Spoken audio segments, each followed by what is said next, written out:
Hello, welcome to Richu's boutique. ഇന്നത്തെ വീഡിയോയിൽ നമ്മൾ കാണുന്ന ഹാൻഡ് എംബ്രോയിഡറി ചെയ്തിട്ടുള്ള ഒരു കോട്ടൺ ബൊട്ടീക്ക് മെറ്റീരിയലാണ്. അപ്പോൾ ഒരു ഗ്രീൻ കളർ മെറ്റീരിയലാണ് ഞാൻ യൂസ് ചെയ്തിരിക്കുന്നത്. ക്യാമറയുടെ എഫക്റ്റിൽ കുറച്ച് ഷെയ്ഡ് ഡിഫറൻസ് ആയിട്ട് തോന്നും. ശരിക്കും പറഞ്ഞാൽ ഇതൊരു ഗ്രീൻ കളർ ടോപ്പാണ് എടുത്തേക്കുന്നത്. അതിൽ നെക്ക് മാർക്ക് ചെയ്ത് കൊടുത്തു. ഇനി ചെസ്റ്റിലായിട്ടാണ്, യോക്ക് ഏരിയയിലായിട്ടാണ് ഫുള്ളായിട്ടുള്ള വർക്ക് ചെയ്യുന്നത്. അപ്പം യോക്ക് ഏരിയയിൽ ആദ്യം ഫ്ലവേഴ്സിന് വരച്ചു കൊടുത്തിട്ടുണ്ട്. കൈ കൊണ്ട് ജസ്റ്റ് ഒന്ന് വരച്ചു കൊടുക്കുകയാണ് ചെയ്തേക്കുന്നത്. ഡിസൈനായിട്ടൊന്നും ഇപ്പോൾ ആ ഒരു രീതിയിൽ എടുത്തില്ല. കൈ കൊണ്ട് കുറച്ച് അവിടെ ഇവിടെ ആയിട്ട് ഇതുപോലെ പൂക്കൾ അതിൻ്റെ ഇലകളായിട്ട് വരച്ചു കൊടുത്തു. പൂക്കളുടെ ഇതളുകൾ വരച്ചു കൊടുത്തു. ഇനി വൈറ്റ് കളർ ത്രെഡാണ് യൂസ് ചെയ്തേക്കുന്നത്. ആങ്കറിൻ്റെ ത്രെഡാണ്. അത് 6 ത്രെഡും യൂസ് ചെയ്തിട്ടുണ്ട്. കാരണം കുറച്ച് കട്ടിയിലിരിക്കാനായിട്ട് ചെയ്തു. ആദ്യം നടുക്കുള്ള ഭാഗം ചെയ്തു. പിന്നെ ആ പെട്ടലിനെ ഫുള്ളായിട്ട് ഫില്ല് ചെയ്ത് കൊടുക്കുകയാണ് ചെയ്യുന്നത്. ഫില്ലിങ് സ്റ്റിച്ചാണ് മെയിനായിട്ട് യൂസ് ചെയ്തിരിക്കുന്നത്. ഫില്ലായിട്ട് കൊടുത്തു. രണ്ട് സൈഡിൽ നിന്ന് ഒരുപോലത്തെ വന്ന രീതിയിൽ വേണം ഫില്ല് ചെയ്ത് കൊടുക്കാൻ. സോ രണ്ട് സൈഡിലും ഒരുപോലെ വന്ന രീതിയിൽ ഫുള്ളായിട്ട് ഫില്ല് ചെയ്ത് കൊടുക്കുകയാണ് ചെയ്യുന്നത്. എല്ലാം ഒരേ എഡ്ജിലേക്ക് വരുമ്പോൾ ഒത്തിരി കട്ടി ആവാതിരിക്കാൻ മാത്രം ശ്രദ്ധിക്കുക. അതുകൊണ്ട് ഇങ്ങനത്തെ രീതിയിൽ അങ്ങ് രണ്ട് സൈഡിലേക്കും കോർത്ത് എടുക്കുകയാണ് ചെയ്തേക്കുന്നത്.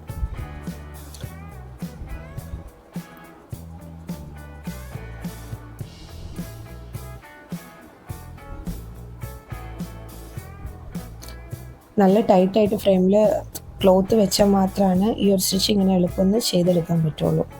അപ്പോൾ ആദ്യത്തെ പെറ്റൽ ചെയ്ത് കഴിഞ്ഞ് ഇതുപോലെ ബാക്കിയുള്ള പെറ്റലും ചെയ്ത് കൊടുക്കുക. നടുക്കുള്ള പെറ്റൽ എപ്പോഴും കുറച്ച് വലുതായിട്ട് നീട്ടത്തിലിടണം. എന്നാലാണ് ആ ഒരു ഷേപ്പിൽ നമുക്ക് കിട്ടുള്ളൂ.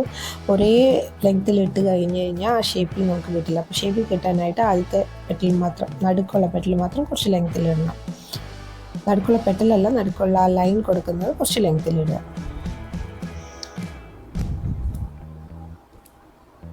ഇതുപോലെ ഫുള്ളായിട്ട് ചെയ്തെടുക്കുക.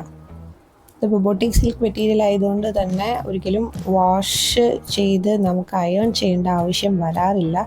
ബൊട്ടിക് സിൽക്കിൻ്റെ പ്രത്യേകത അതാണ്, നമുക്ക് അയൺ ചെയ്യേണ്ട, അല്ലാതെ തന്നെ ചുളിവൊന്നും ഇല്ലാതെ കിട്ടും. പക്ഷേ കോട്ടൺ സിൽക്കൊക്കെ യൂസ് ചെയ്യുമ്പോൾ അതിൽ കോട്ടൻ്റെ ഏത് മെറ്റീരിയൽ യൂസ് ചെയ്താലും അത് തേക്കാതെ ഇട്ട് കഴിഞ്ഞാൽ ചുളുങ്ങിയിരിക്കും. പിന്നെ ഹാൻഡ് എംബ്രോയിഡറി ചെയ്തിട്ടുള്ള ഡ്രസ്സുകളാണെങ്കിൽ നിർബന്ധമായിട്ട് ലൈനിങ് വെച്ച് തയ്ക്കുക. കാരണം ഇടയിൽ നിങ്ങളുടെ മാലയൊക്കെ കുടുങ്ങിക്കഴിഞ്ഞാലോ അതിനുള്ളിൽ ഏതെങ്കിലും വിട്ട് കഴിഞ്ഞാലോ അത് കെട്ട് ആവും, പൊട്ടിപ്പോകാനും ചാൻസ് ഉണ്ട്. അതുകൊണ്ട് നിർബന്ധമായും ലൈനിങ് വെച്ച് തയ്ച്ചാൽ അത്രയും കാലം നിങ്ങൾക്ക് ലാസ്റ്റ് ചെയ്തെടുക്കും ഡ്രസ്സ്. അതുപോലെ രണ്ട് സൈഡിലേക്കും ചെയ്ത് കൊടുക്കുക. ഫുള്ളായിട്ടുള്ള പൂവ് ഇതുപോലെ തന്നെ ചെയ്തെടുക്കുക. നിങ്ങൾക്ക് ഇതുപോലത്തെ ഹാൻഡ് എംബ്രോയിഡറി ചെയ്തിട്ടുള്ള ഡ്രസ്സ് കിട്ടാൻ താല്പര്യമുണ്ടെങ്കിൽ ഞങ്ങൾ കോൺടാക്ട് ചെയ്താൽ മതി. വാട്സപ്പിൽ മെസ്സേജ് അയച്ചാൽ മതി. സോ വർക്ക് ചെയ്ത് നിങ്ങൾക്ക് കൊറിയർ ചെയ്ത് തരുന്നത്. നിങ്ങളുടെ മെറ്റീരിയലിൽ വർക്ക് ചെയ്യാനും ആണെങ്കിലും അതുപോലെ തന്നെ നമ്മുടെ കയ്യിലുള്ള മെറ്റീരിയലിൽ വർക്ക് ചെയ്തെടുക്കുന്നതായാലും ഏത് വേണമെങ്കിലും ചെയ്തെടുക്കാം. അതുപോലെ തന്നെ കുട്ടികളുടെ ഹെയർ ആക്സസറീസിൻ്റെയും ആക്ച്വലി ചെയ്യുന്നുണ്ട്.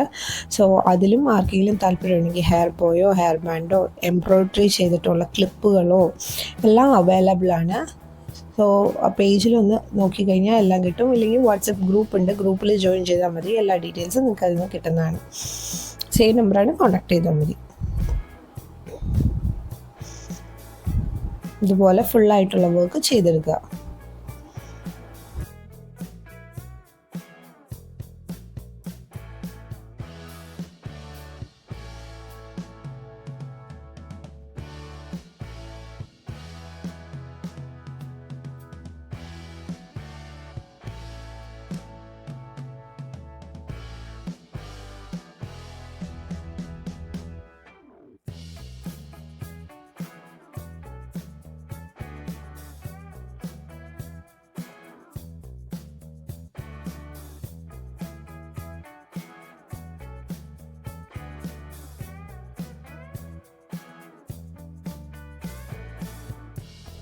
ഇപ്പം നമ്മുടെ ഇത്രയുള്ള വർക്ക് കഴിഞ്ഞു. ഇനി തണ്ടിനും ഇലയൊക്കെയാണ് ചെയ്യുന്നത്. തണ്ടിനും ഇലയ്ക്കും ചെയ്യാനായിട്ട് ആദ്യം ഡാർക്ക് ഗ്രീൻ ത്രെഡാണ് യൂസ് ചെയ്തേക്കുന്നത്. ഡാർക്ക് ഗ്രീൻ ത്രെഡിൻ്റെ 3 സ്റ്റാൻഡ് ത്രെഡാണ് യൂസ് ചെയ്തേക്കുന്നത്. ഫുള്ളായിട്ട് യൂസ് ചെയ്തിട്ടില്ല, ജസ്റ്റ് 3 സ്റ്റാൻഡ് മാത്രമേ യൂസ് ചെയ്തിട്ടുള്ളൂ.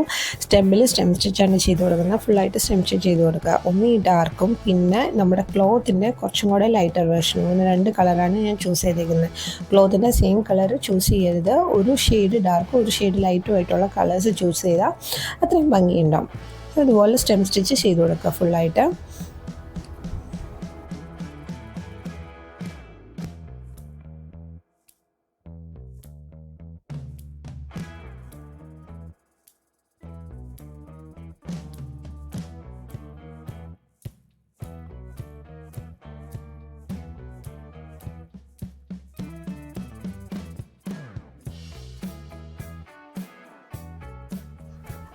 ഇനി ഇലയുടെ ഇടയിൽ കൂടെ നമ്മൾ ബീഡ്സ് കോർത്ത് കൊടുക്കണം. അതിന് മുന്നേ ആയിട്ട് ഓരോ ഫ്ലവറിന് നടുക്കുള്ള പോർഷൻ നമ്മൾ ഫില്ല് ചെയ്യുകയാണ് ചെയ്യുന്നത്. അത് ചെയ്യാനായിട്ട് മഞ്ഞ കളർ ത്രെഡാണ് 6 സ്റ്റാൻഡ് യൂസ് ചെയ്തിട്ടുണ്ട്. മഞ്ഞ കളർ ത്രെഡ് കൊണ്ട് ഫ്രഞ്ച് നോട്ടാണ് ചെയ്ത് കൊടുക്കുന്നത്.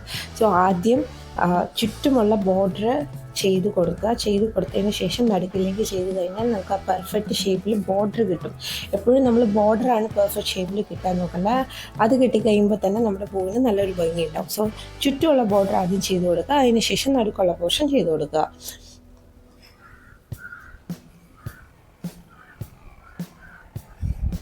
ഒറ്റ കുനിപ്പിലേ എടുക്കാവുള്ളൂ. ഒരു 2 പ്രാവശ്യം ചുറ്റരുത്. ഞാൻ ഒറ്റ ചുറ്റിൽ ചെറിയ ചെറിയ പൂക്കളായിട്ടാണ് ഫ്രഞ്ച് നോട്ടാണ് ചെയ്തെടുത്തേക്കുന്നത്.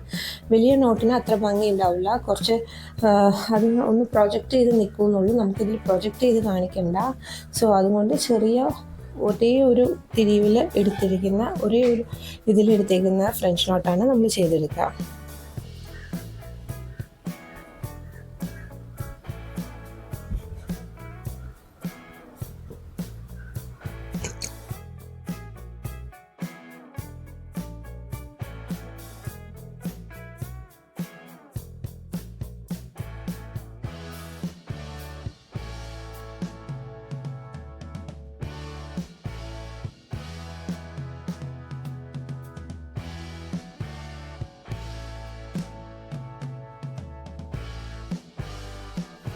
ഇനിയാണ് നമ്മുടെ മിഷൻ ത്രെഡ് യൂസ് ചെയ്തിട്ട് ബീഡ് വന്ന് കോർത്ത് കൊടുക്കുന്നത്.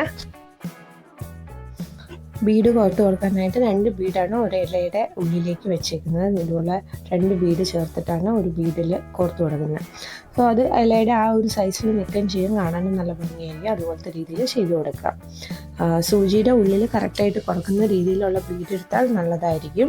അല്ലെങ്കിൽ വാവട്ടം വലുതായിട്ടുള്ള ബീഡ്സ് നമ്മളെപ്പോഴും ഇതുപോലെ മുത്തൊക്കെ വാങ്ങുമ്പോൾ, പ്രത്യേകിച്ച് ഗ്ലാസ് ബീഡൊക്കെ വാങ്ങുമ്പോൾ വാവട്ടം ശ്രദ്ധിക്കണം. വാവട്ടം കുറച്ച് വലുതുള്ളതാണെങ്കിൽ നമുക്ക് ഏത് സൂചിയുടെയും കൂടെ അത് കുറക്കാൻ പറ്റും. അല്ലെങ്കിൽ ബീഡ് നീഡിൽ നിന്നുള്ള സെപ്പറേറ്റ് ആയിട്ടൊരു ഇതിൽ ചെയ്തെടുക്കുന്ന അത് കുറച്ചും കൂടെ ബുദ്ധിമുട്ടായിരിക്കും. സോ ഏത് രീതിയിൽ കോർത്തെടുക്കാൻ പറ്റുന്ന രീതിയിലുള്ള മുത്ത്, വാവട്ടം വലുതായിട്ടുള്ള മുത്തും മേടിച്ചാൽ മതി.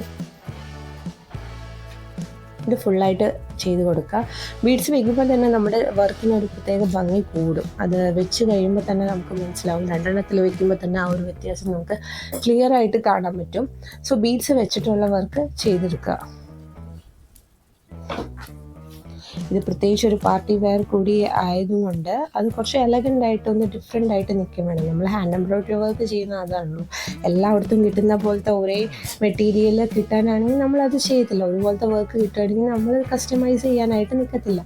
സോ ഓരോന്നിനും ഓരോ പ്രത്യേകതയുള്ളതുകൊണ്ടാണ് നമ്മൾ ഹാൻഡ് എംബ്രോയിഡറിയിലേക്ക് തന്നെ പോകണം. നമുക്കൊന്ന് മാറി നിൽക്കണം. എല്ലാവരുടെയും എല്ലാ കടകളിലും കിട്ടുന്ന രീതിയിലുള്ള ടോപ്പല്ല നമുക്ക് വേണ്ട. കുറച്ച് ഡിഫറെൻ്റ് ആയിട്ടുള്ളത് എന്നാൽ കാണാൻ നല്ല ഭംഗിയായിരിക്കുന്നു. അതിനാണ് നമ്മൾ ഹാൻഡ് എംബ്രോയിഡറി വർക്ക്സിലേക്ക് മെയിനായിട്ട് പോകുന്നത്. കൂടുതൽ ആൾക്കാർ ഇഷ്ടപ്പെട്ടു പോകുന്നത്. പിന്നെ അതുപോലെ തന്നെ ഫങ്ഷൻ വെയർ ആയിട്ട് കുറച്ച് ഹെവി വർക്കായിട്ടൊക്കെ വേണമെങ്കിലും ഈ ഒരു രീതിയിൽ നമ്മൾ ചെയ്യുന്നതാണ്.